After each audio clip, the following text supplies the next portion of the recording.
I'm leaning really hard into the new battle format of Pokemon Legends Z through A, and you should too. Here is why. My prediction for the future plans of Pokemon are, mark my words, what's the date? Pokemon Champions is going to be where your VGC doubles and singles format is played.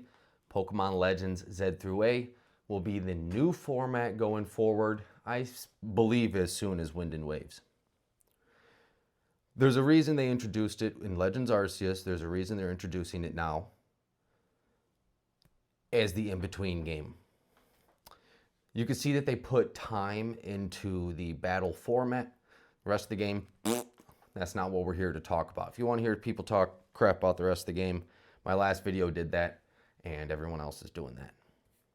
I believe this is the new format going forward, and I love it.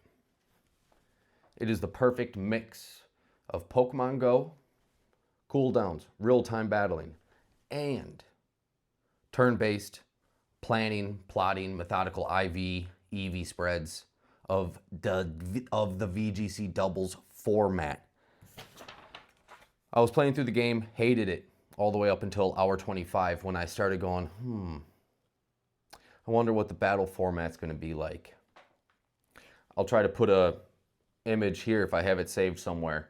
I have a little bit of experience in the doubles format. I did reach as high as top 5,000 before in Scarlet Violet first season until I realized it was a 40-hour-a-week job and I couldn't do it, which we're going to get to in this video. It's not that anymore. It's so much better than that now. First thoughts, hated the freaking game. Excuse me. Hated the freaking game. I was complaining about it all day on stream. Then I started thinking about the format. Well, what's the battles going to be like? Before I even played, I was already kind of thinking, as I'm playing the computers and I'm going about the normal game, I'm like, I'm noticing things. I'm like, bulk is important. My strongest Pokemon throughout the normal playthrough was the Heracross that you trade for in the side mission. It's got 3 perfect IVs. When you trade it, that swept the whole game. Brick Break. Heracross, Swords Dance, Brick Break. And if I'm getting beat up, go Mega. That got me thinking. All the Pokemon that I was accustomed to using in the competitive ranked VGC doubles format, Tyranitar, pick your wind setup, rain, weather control, none of it matters. None of that matters. It doesn't matter because it's not turn-based anymore. Some things that I was paying attention to that are important now that I never would have thought were important before. Speed. Speed is a lot less important. Your cooldowns are your cooldowns. That's just what they are. It's a lot more important to be able to survive a hit and give one back. Bulk. Bulk, bulk, bulk, bulk, bulk. Pokemon with good middling stats are the ones I'm having the most success with. I built a Tyranitar the normal way you build a Tyranitar, Glass Cannon, Modest Nature, whichever one it is, full speed and attack. It was the worst thing I used. I couldn't use it, even just in regular battles. It was just getting swamped. Heracross doing good. Heracross never does good in competitive battles. His stats are too average. He's too slow. Never the first, never the last. He's just never exactly what you want him to be. Tyranitar in competitive VGC doubles format. Killer. Great. Glass Cannon. Breakthrough. Crasher. That right there was all the indication I need that this is completely different. That's when my interest started to gain. And I was like, oh, a new format to learn, a new style of playing to learn. I'm into this. Bulk is important. Stats, bulky stats. Distance. As I'm playing through, I'm running around dodging Pokemon attacks, and then I'm realizing my Pokemon's using an attack, for example, Heracross, Lunge, Excadrill, Drill Run. I then move at the Pokemon. My Pokemon's using the move at them. I'm backing away. My Pokemon then wants to turn around, run to a spot before he attacks again. I mean, obviously, that doesn't play a part in turn-based combat. Your positioning, your distance from your Pokemon is going to play a big part. The animation times of moves is going to play a really big part in this. I noticed Brick Break, Heracross, very fast, hits fast, does a ton of damage. Earthquake over Earth Power. Earthquake, AoE moves, we're going to get there in a second. Earth Power was taking too long to fire up. Dragon Meteor. Salamence, we're going to get there. Taking too long to spool up. That never mattered before, the animation of the moves, the time that it takes to get the move off. Cooldown plus animation time, you're getting smoked by a Gyarados in the ranked matches already. Something we never really had to deal with before. Just things I'm noticing immediately after my first few matches. You can't just run. The format does not allow you to run and poke. There might be instances. I'm looking into special attackers with speed for outside pokes to snipe KOs. But again, if you don't have bulk, you can't just run. You need to be able to fight. And in the fight, you can switch your Pokemon up to 3 times. I've had people switch on my Earthquakes, dodge my Earthquake. Well, there you go. There's a perfect use for switching Pokemon. If your Pokemon gets low health, you don't want to be knocked out and have inactive time. Switch your Pokemon out. Also, you're not giving up points to the opponent then. I had a really good play. I don't know how to capture things on the Switch. We'll double check to see if I actually got it. I picked up a triple kill yesterday with Earthquake, Drill Run, Excadrill.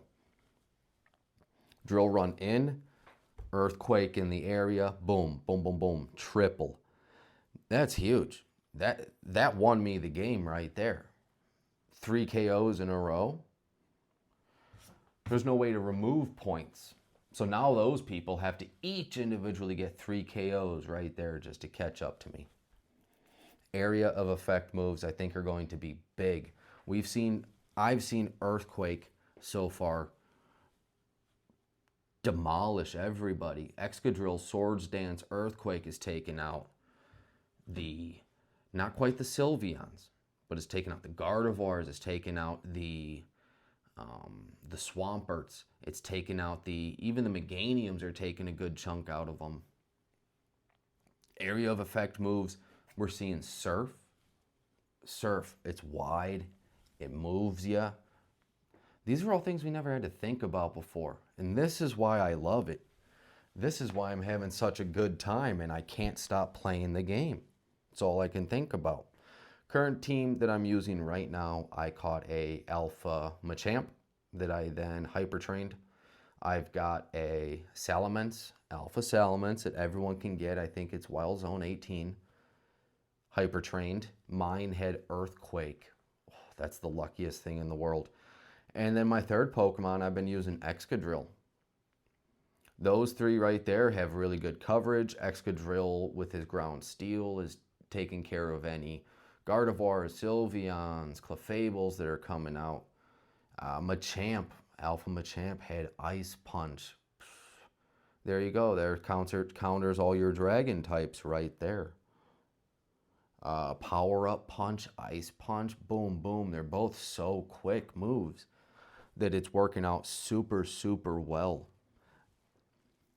You should learn this format. You should get comfortable with this format. And on top of it, this is the easiest, next to probably Pokemon Go, this is the easiest EV/IV farming I've ever seen in a game. I've beat the game already, and I'm now doing the Unlimited Lumiose tournament. And on my 5th win in a row, I got 3 bottle caps. My 6th win, I got 3 more. My 7th win in a row, I got 3 more bottle caps. if the trend continues, you just have to get 5 wins in a row post-game and keep that stat going to get bottle caps to hypertrain. Everybody can get involved. It's opened up the player base to so many people who want to play. New ideas, new people, fresh minds. I want to be one of them. Almost none of my knowledge transfers. I guess before I get there, let me double back. Save all your feathers, save all your carbos, save all your money. It's the easiest way to hypertrain. Use Area 20, Wild Zone, under the, we're just gonna call it the Eiffel Tower. Under the tower, that's where I'm getting all my alphas that are getting 3 perfect IVs as soon as you catch them. Really easy to farm them up. Sylveon, Glaceon, you can get all your evolutions under there too. There's no egg raising, so we're gonna do a lot of Pokemon catching. There's no Pokemon Home yet, but they've already stated that when there is Pokemon Home integration, whatever you trade to Legend Z will not be able to be traded back. Keep that in mind. It is a lock black hole. What knowledge of mine transferred over? Typing, knowledge about typing transferred over pretty well. Stats, knowledge about like a rough idea of what Pokemon stats are. I've run calcs for teams. I got binder pages full of stat numbers and calcs and predictions, so that transferred over pretty well. We're seeing a lot of use of Gyarados in ranked. I knew Gyarados was going to be good. I've got a bulky support EV spread Gyarados that has done numbers for me in Scarlet Violet ranked. I think that's going to be a really good spread going forward. Obviously not the same moves, but the EV spread could potentially do well. Knowing your move pool of Pokemon, knowing the move pool of the Pokemon against you. Is there a potential for this name Pokemon to accidentally have to accidentally have a Thunderbolt, and I've got a Gyarados out? You gotta know these things. There is so much new stuff to learn. Positioning, timing, what stat is most important? I'm leaning towards bulk being more important than speed, but we will see. And the most fun part that I'm having about this is we don't know what Pokemon are going to be good yet. We have a rough idea. We don't know the meta yet. We get to learn a brand new meta. We get to be on the forefront learning this together. That is the most fun, most appealing thing to me. Potential good Pokemon, anything with middling stats. Like I said, I think Clefable's going to be good. I think Avalugg has potential. Assault Vest Avalugg. I'm having a lot of luck with Assault Vest Machamp. Lucario has potential to be really good. You could see, I think I already said Salamence. Garbodor. Who else do I have lined up?